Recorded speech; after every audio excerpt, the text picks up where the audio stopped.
Merhaba arkadaşlar, ben Stein Age of Empires Mobile'in yeni bir videosundan sizlere merhabalar. Bu seferki daha büyük bir yenilik çünkü yüzükleri anlatacağız dedik ki biraz farklı anlatmaya çalışacağız. Böyle daha çok bir kere ezber yapıp çıkmak yerine yüzüklerin mantığını anlatıp sizler de o mantıkta artık ileri gelen kahramanlara da lan kendi YouTube kariyerimi bitiriyorum acaba böyle anlatarak. Hani çünkü normalde biz şey isteriz, hani erişim olsun, yorum isteriz, like isteriz, hani bizler için bu iyidir ya. Şimdi diyorum ki böyle anlatayım lan, adam bir daha soruya ihtiyacı kalmayacak, kendi kariyerimizi mi bitireceğiz diye. Bitirmeyiz değil mi? Şimdi mavi ve mor yüzükleri sizlerle beraber açıklamak istiyorum. Mavi ve morlara gidelim çünkü sarılar daha detaylı, level'lara daha çok detaylı bakmamız lazım. Mavi ve önce mavi yapacaktım sadece. Sonra baktım maviler çok az. Kaynak toplama falan var. Bunlar yetersiz gelir. Mavi ve morları yapalım.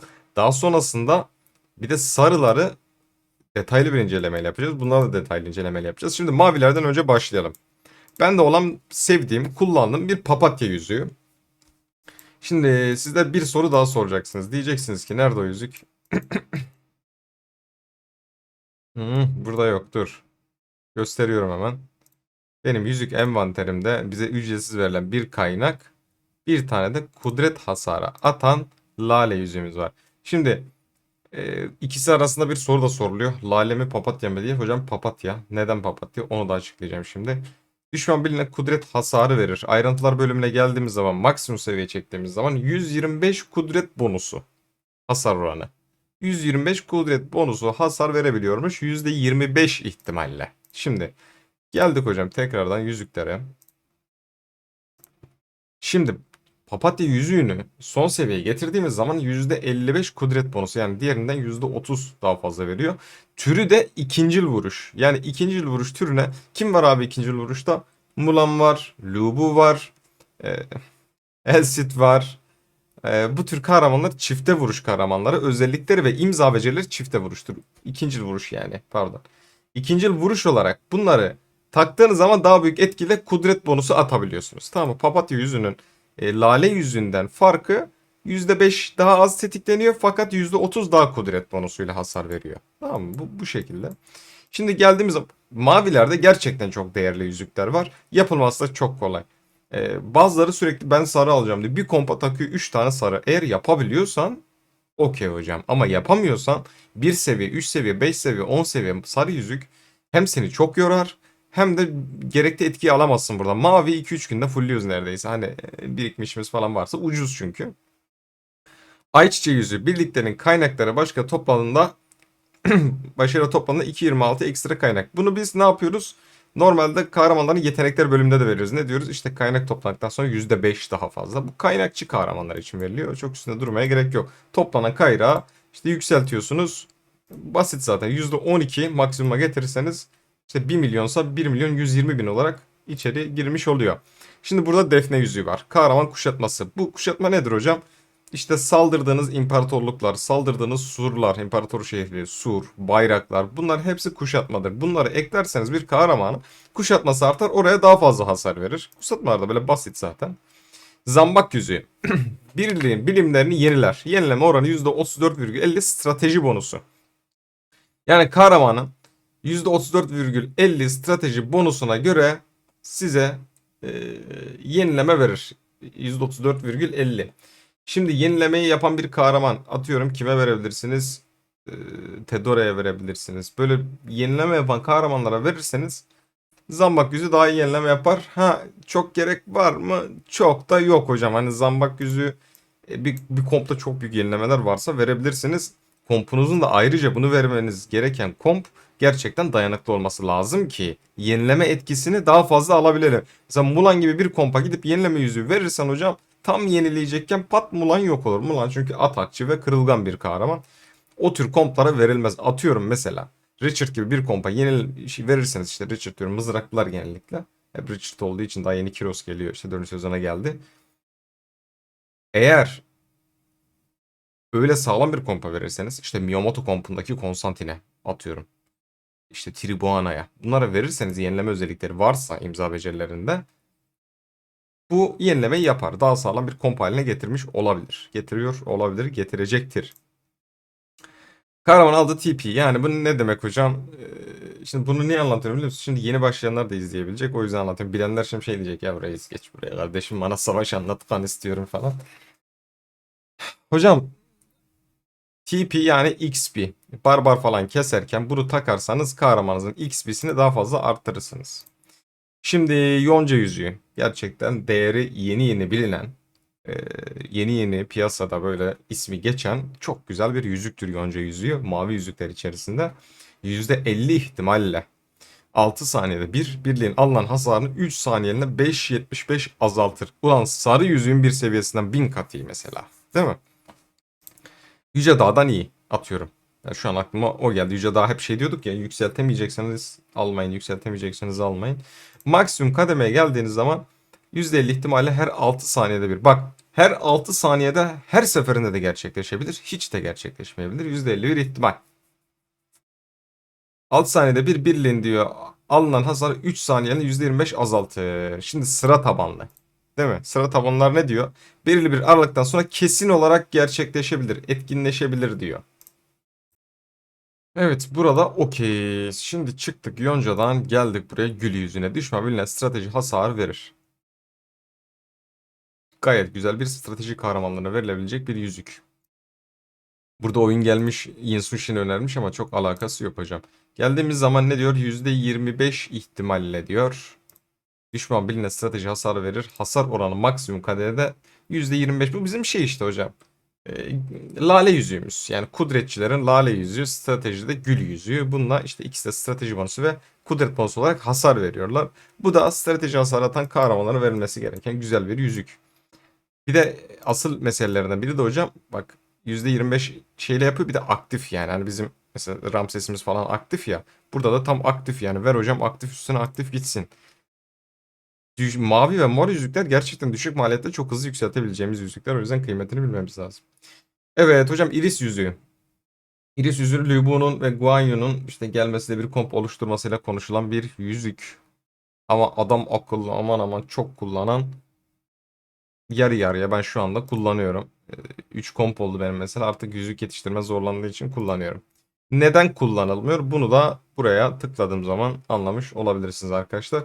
Kritik etkileri genellikle çok düşük oluyor. Yani şöyle kritikler genelde mesela diyorum ki bir kahramanda diyor ki kudret hasarı %50 ihtimalle şu kadar arttırılabilir diyor. Ama kritikte şey yapıyor genelde %3 ihtimalle %5 ihtimalle. Çünkü niye? Kritik çok yüksek hasarlar çıkartıyor. O yüzden bazı insanlara bu kritik oranı çok yeterli gelmiyor. Diyor ki adam ben diyor bunu maksimuma getireceğim. Getirmesem 1.26 getirirsem diyor kahramanın kritik vuruş oranı %5.5 arttıracak. Yani ne yapacağım ben bunu diyor savunma taksam daha iyi doğru mu? Yani mantıklı hocam o da mantıklı. Yani bir şey diyemem etkileşme ihtimali zaten %100 pasif bir yüzük. Pasifler ne diyor? Belirli koşullar altında gerçekleşir. Kritik vuruş oranını arttırıyor bitti. Artıyor yani. Direkt sabit şekilde artıyor. Öyle ihtimal hiçbir şey yok hocam. Ama %5.5 ihtimal bana da mı düşük? Evet bana da düşük geliyor. Bunun yerine ben daha işte ne bileyim aslan yüzüğü var. Efendime söyleyeyim. Ne aslan yüzüğü? Ha aslan yüzüğünü takabiliriz oraya. Ne bileyim defans için gidip sakin su takabilirim. Göğe giden şövalye takabilirim. Ya hiç olmadı papatya takarım. Yani çok düşük bir ihtimal. Kullanmak isteyenler tabii ki kullanır. Ben de bir dönem böyle aman iris dedim. Son kademeler biraz bizi derbeder etti hocam. Şimdi diyorsunuz ki favori yüzüklerin ne? Genelde soruyorlar. Burada belirlenmiş olarak görülebilir hocam. Alabildiğim kadarıyla tabii ki. Mor yüzüklerde en sevdiğim yüzüklerden bir tanesi aslan yüzüğüdür hocam. Kahramanı, kudret, strateji ve zırhını şu kadar arttırıyor. Ayrıntılara geldiğimiz zaman maksimum kademede %60, yüzde diyorum 65 olarak arttırır. Zaten pasif bir yüzük %100 ihtimalle gerçekleşiyor. Yani bu ne demek? Sabit şekilde kahramanda oturuyor artık bu yani. Bunu kahramana taktığın zaman burada dikkat etmemiz konu şu. Her kahraman olur bu arada. Hasar veren kahramanlara takarsanız daha güzel olur. Dikkat etmemiz konu şu hocam. Kahramanın diyor. Bazı yüzükler diyor ki grubun, birliğin, işte şunun, bunun diyor. Ama bu diyor ki kahraman. Direkt yani takacağınız kahraman sağlam şekilde hasar veren. Ne bileyim Ramses'e tak. Ne bileyim Lubu'ya tak. Ne bileyim Mulan'a tak. Bunlara takarsan daha da faydalı olacaktır senin için. %60 şey 60 niye taktım %65 ya. 65 olarak zırh, strateji ve kudret arttırıyor. Her kahramana uyuyor. Ama en güzel gidecek kahramanlardan bir tanesi de Hannibal hocam. Tam bir Hannibal için üretilmiş yüzüklerden bir tanesi. Neden? Çünkü Hannibal hem strateji hem de kudret hasarı artıyor. Hem de zaten zırha ihtiyacı var. Tamamıyla ona göre üretilmiş bir yüzük gibi. Ama hani bunu şu an kullananlar varsa ona takabilir. Onun dışında da çoğu kahramana takabilirsiniz hocam. Burada ben yılan yüzüğünü aldım. Yılan yüzüğünü aldım. Ramses kompunu yaptığım için artık aldım. Kahramana stratejisini 13,65 arttırıyor. Zaten pasif bir yüzük, sürekli oturuyor çat diye. Kahraman stratejisini son kademeye getirdiğimiz zaman mor olduğu için biraz daha rahat yapıyoruz. Stratejisini direkt 65 arttırıyor. Kime takılır abi? Şalman'a takarsın, Ramses'e takarsın, Süleyman'a takarsın. Ee, Ne bileyim hasar veren strateji komutanlarına takarsan daha faydalı olur diyeyim. Ee, Bu şekilde takılabilir. Yok ona gitmez ona gitmez meselesi yok. Stratejisini arttırdığı için kahramanlarda strateji attığı için daha güzel olur. Bak kudret bonusu olarak diyor arttırır diyor. Kahraman stratejisini arttırır. Bitti. Daha sonrasında geldik karga yüzüğüne. Karga yüzüğü de çok güzel. Çok sevdiğim bir yüzüktür hocam. Strateji kahramanlarında ve komplarında genellikle. Düşman kumandandan 3 saniyeliğine 55 kudret, strateji ve zırh çalar. Tıpkı bir aslan yüzüğü gibi. Karşıdan çalıyor ama bu sefer. Ama etkinleştirme ihtimali var. Bir aktif yüzük. Aktifler ne diyor hocam? Kahraman tarafından yapılan her eylemde etkinleşme ihtimali var. Burada da %31 ihtimali var. %30 ihtimalle sen bunu yapabilirsin. Şimdi gittim. Karga yüzüğü biraz risktir hocam. Şimdi gidersin yılanı takarsın direkt. Yılan ne yapar? Pasiftir. Zaten direkt oturuşak diye 65 tane strateji vermiş olursun. Aslanı takarsın. Aslan da zaten %100 ihtimaldir. Direkt Ramses'ine ya da ana komutanına takmış olursan direkt bunlar oturmuş olur. Ama karga risktir hocam. Karga diyor ki %30 ihtimalle çekmeye edebilirim. Bilemem diyor. O anki ruh halime bağlı diyor. Bilemem Adnan diyor. Evet. Bir de hocam ilk Mulan kompu yaptığım için gece kurdu yüzüğünün bende çok ayrı bir yeri var hocam. Maksimum kademeye çektiğimiz zaman birliğin %100 ihtimalle pasif bir yüzük. 9. normal saldırısında sonra diyor kahramanlarının bütün komptan bahsediyor. Normal saldırı ve ikincil vuruş becerisi hasarını %25 arttırıyor. Normal saldırı ve ikincil vuruş tam bir Mulan kompu. Ama bunu da gidip destek kahramanlara verin. Çünkü ana komutana vermenizin bir anlamı yok. Bütün birliği kapsıyor. Bu direkt deseydi ki ana komutanı ya da komutanın deseydi. Yani sadece bir komutan için bahsetseydi o zaman Mulan'a takardık ya da Birüve'ye takardık. Beceri hasarını %25 arttırıp zırhını 3 saniyeliğine 35 azaltır. Zırh azaltıyor fakat ikinci vuruş ve normal saldırı becerisini %25 arttırıyor. Mulan zaten çok zayıftı. Bununla da zırhını azaltarak hasarını yükseltmeye çalışıyoruz. Mavi yüzükleri bitirdik hocam. Burada var Küheylan yüzüğümüz. Küheylan yüzüğü bir kaynak toplama. Çok üzerinde duramayacağım. Burada hocam yaban domuzu yüzüğü var. Yaban domuzu yüzüğü bir pasiftir. %100 ihtimalle gerçekleşir. %61'in altına inen birliğin pasif beceri hasarını arttırır. Şimdi Richard'da ne diyordu imza becerisinde? Her %1 birim kaybettiğinde şu kadar diyordu. Bilmem neyini arttırır. Hasarını arttırıyordu. Bunları Richard kompuna taktığım zaman hem orada birim azalırsa hem de bu yüzükten dolayı birim azalırsa hasar sürekli artıyordu. Zaten kudretçi mızraklar pasif beceriydi. Burada diyor ki %60 birimin altına inen birliğin pasif beceri hasarını arttırır. Maksimuma çektiğin zaman %42 hocam. %42 hasar arttırıyor. Bakın kudret demiyor, bilmem strateji demiyor, bir şey demiyor. Direkt verilen hasarı %42. Yaban domuzu yüzüğü o kompta hocam bence vazgeçilmemesi gereken yüzüklerden bir tanesidir. Tıpkı şey gibi ama şöyle bir şey de var, %60'ın altına inmeden çalışmaz.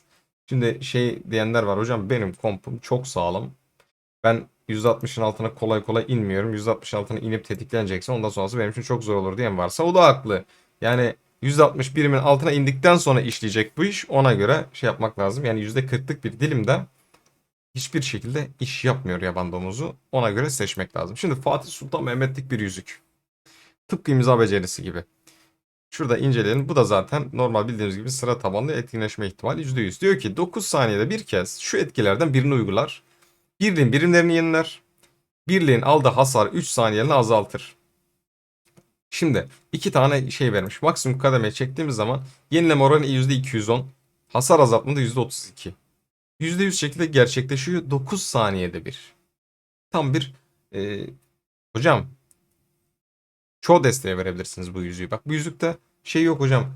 Ona verseniz olmaz, şuna verseniz olmaz diye bir şey yok. Çoğu destek komutana verebilirsiniz. Zaten verdiği etkiler belli. Ya birim yenileyecek ya hasar azaltacak. Bu konuda sıkıntı yok. Ama Biraz da Fatih Sultan Mehmet'in imza becerilerine benzediği, imza becerisine benzediği için özellikle tam böyle Fatih Sultan Mehmet'e yakışıyor. Bir de Şahin var ya hocam.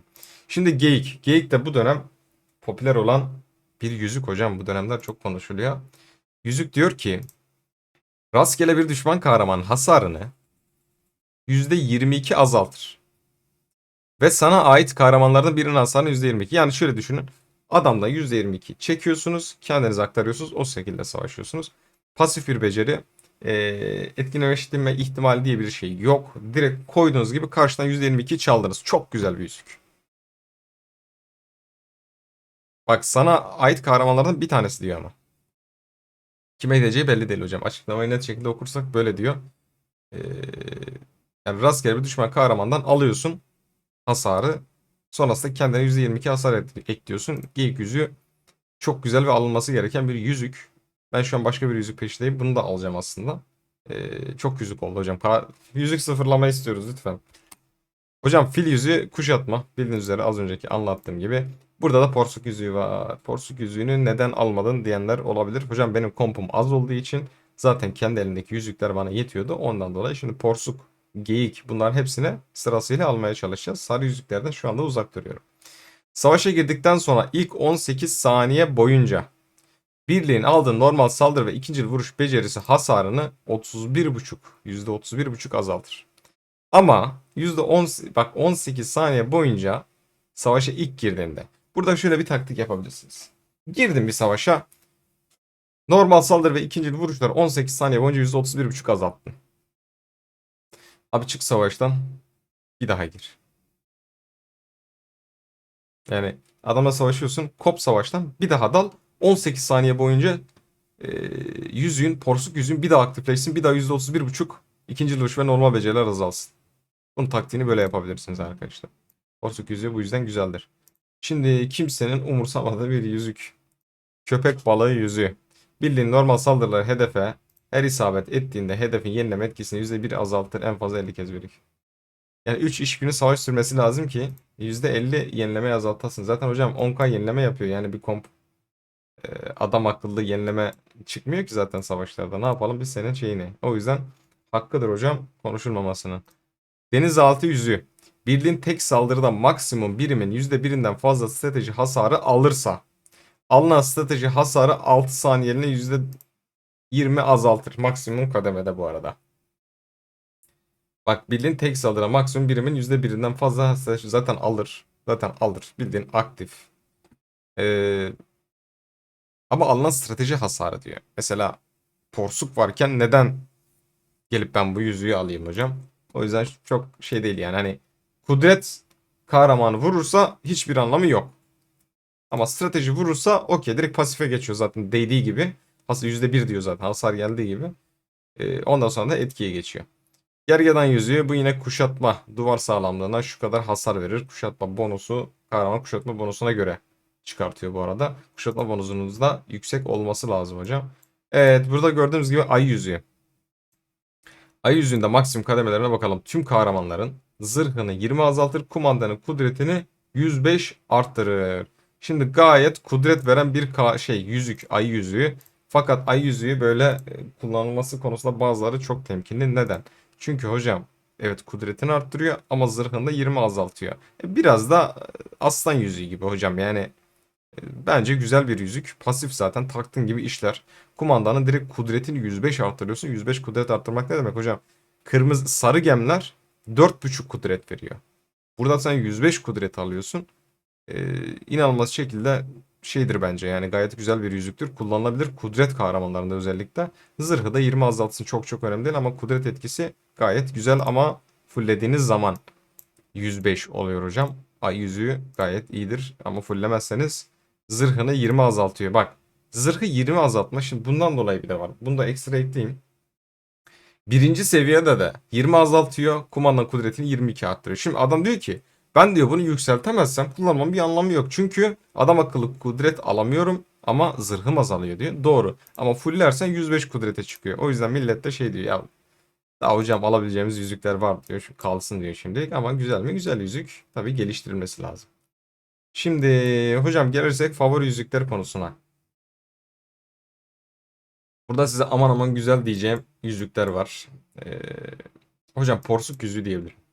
Size geyik yüzüğü diyebilirim ama yüzükleri de kullanmak önemli. Porsukta dediğim gibi ilk 18 saniye olduğu için savaş böyle 20 saniye 18 saniye geçtiği zaman gir çık yaparak daha güzel etkisini alabilirseniz porsuk yüzüğü güzel. Dayanıklı bir komptaysa, komp ölmüyorsa sürekli savaş içinde kalmanızın bir mantığı yok. Çık gir yaparak etkisini alın. Geyik yüzüğü de hocam karşıdan hasar çalma konusu çok güzel. Karşının hem hasarını azaltıyorsun hem de kendi şeyini yani karşının gücüyle besleniyorsun gibi bir şey. Bu şey gibi LoL'daki Shaco gibi yani uyuz bir yüzük hocam yani hani düşmanı tilt edecek bir yüzük. Evet, Küheylan yüzüğü kaynak konusunda çok detaylı bir yüzük falan. Mavi yüzüklere geldiğim zaman iris yüzüğü dediğimiz gibi yani maksimum kademede %5 kritik çıktığı için çok tercih edilmiyor. Burada gördüğünüz gibi yonca yüzüğü %50 ihtimal her 6 saniyede bir birinin alan hasarını 3 saniye azaltır. Yonca yüzü de mavi yüzükler de gerçekten çok güzel. Burada zambak yüzüğü var. Birim yenileme. Çok tercih etmiyorum yani. Ben tercih etmiyorum. Yenileme konusundaki bir yüzükte çok ilerlemek istemiyorum. Kahraman kuşatması vesaire. Burada zaten benim aldığım papatya yüzüğü özellikle. Bunları çok e, papatyayı seviyorum.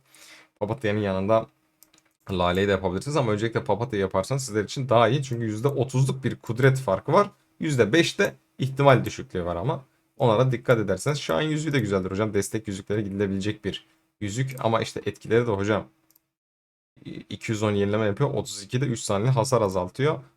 Porsuk benim için bu morlar içerisinde Porsuk da geyik yüzüğü e, hemen hemen en iyilerinden bir tanesi. Defans konusunda demek istiyorum. Karşıdan hasar çalıyor biri. Kendisi atıyor. Porsuk işte ilk 18 saniye boyunca falan. Hani yenileme yüzüklerini ben genellikle yenileme kahramanları da çok sevmediğim için yenileme yüzüklerini kendi fikrim olarak sevmiyorum. Çünkü yenileme oyunda çok ağır kalıyor. Savaşlar çok hızlı sürüyor. Bir anda yok oluşlar oluyor. O arada yenilemeler yapılamıyor. Zaten burada favori yüzüklerim görünüyor hocam. Yılan var, karga var, aslan var, gece kurdu var. Benim kullandığım komutar bunlar olduğu için bunları kullanıyorum. Şimdi diğer videomuzda da sarı yüzükleri konuşacağız. Ama burada detaylı daha ne anlatabilirim? Onlara bakıyorum böyle acaba kimlere verilir, kimlere edilir onları da aslına bakarsanız konuştuk. Hani porsuk yüzüğü hocam yani her destek kahramana verebiliriz. Bak burada vermiş Mansa. Burada hepsine bakmayın. Bazen çok hatalı veriyor. Mansa var, Konstantin var, Barbarossa var, Tribuana var. Zaten destek komutanların hepsine porsuk yüzüğü verebilirsiniz. Hepsine geyik yüzüğü verebilirsiniz. Hiç sıkıntı yok. Onun dışında yani yüzük konusu çok basit aslında arkadaşlar. Yani aman aman bir detaya girmeye gerek kalmıyor. Çünkü söylüyor zaten kahramanın diyor ya da birliğin diyor. Ya da tüm kahramanların diyor. Bunlara dikkat edersek çok basit. Mesela geyik yüzüğünü e, chatte çok konuşuldu bu ara. Mutlu oldum mesela. Hani insanlar bir şeyler araştırıp geyik yüzüğünün avantajlarını görmüşler falan. Ama tabii e, gayet güzel bu arada. Tabii işte maksimum kademeye çekmek önemli hocam. Şimdi sen bu geyiği aldın. Ondan sonra dedin ki ya kardeş sen dedin ki geyik yüzüğü güzel biz aldık da bir etkisi yok. İşte geliştirmek önemli. Bak %4,62 çekiyorsun. %4,62 hasar atıyorsun. Aman aman bir etkisi var mı? Düşmanı gıdıklıyorsun hocam bununla. Maksimuma çektiğin zaman ama işte düşmanın neredeyse 1/4 hasarını kendine çekiyorsun. O yüzden bir yüzüğü alacaksanız e, geliştirebileceğinizi de düşünün. Acaba ben bunu geliştirebilir miyim? Ben bu yüzüğü alıyorum ama yapabilir miyim? Hasarını işte ne bileyim bonuslarını verebilir miyim? Bunlar çok önemli. Bir yüzüğü arttıramıyorsak hocam hiçbir işe yaramıyor. Mesela Yüce daha bu ara niye konuşuyoruz? Hep Ramses kompunda konuştuğumuz için. Bak diyor ki savaşa girdikten sonra ilk 18 saniye boyunca birliğin aldığı kudret hasarını kudreti 2,85 18 sene önce bütün bir yani şimdi sen bunu aldın taktın gittin 4000 tane verdin. Bunu aldın taktın 2,85 2,85 he. Olmaz. Fulllediğin zaman da 15-15. Hani ben bir sarı yüzük fullleyecek olursam yüce daha fuller miyim? Asla. Yani asla fullemem.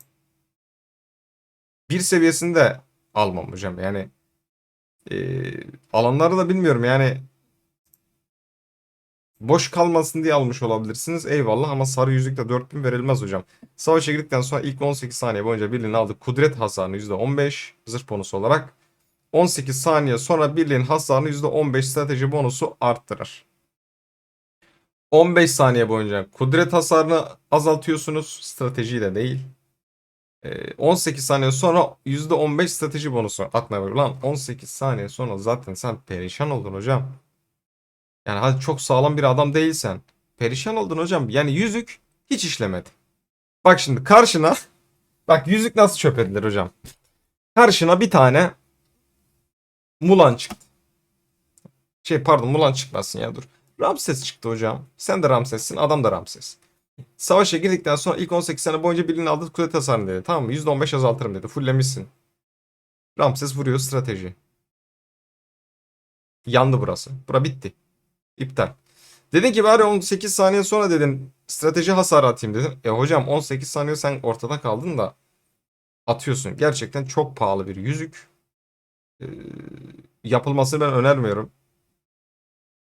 Şu an çok aman ama ha, şundan dolayı şey yapabilirsiniz. Hocam yüzük mü var? Mor takar gibi bak. Cidden çok pahalı.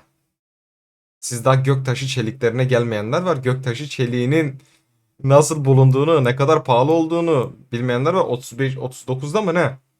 39. seviyede mi ne, yanlış değilsem göktaşı çeliği açılıyor hocam. Yani Allah yardımcınız olsun hocam, şu şeyi arayacaksınız yani. Şu mübarek kaliteli altını arayacaksınız hocam. Yani bilmeyenler için söylüyorum. O yüzden bir yüzük geliştirmek şey değil. Ee, Kolay değil hocam. Sarı yüzükleri de konuşacağız zaten bu konuda. Şimdi buradan info verdik ama şimdi adam diyor ki yüzük yok hocam, ne yapayım diyor. Tamam, bir şey diyemiyorum hocam sana ama hani 2.85 lira. Burada mor yüzüklerden bir şeyler çözeriz hocam sana. Yani dert etme sen. Videomuz buraya kadardı. Umarım fayda... Oha, yarım saat konuşmuş. Ben bunu biraz keseyim. Umarım beğenmişsinizdir. Sorularınızı tekrarda varsa açıklama yorum bölümüne yazarsanız hocam oradan cevaplamaya çalışırız. Kendinize iyi bakın. Allah'a emanet olun.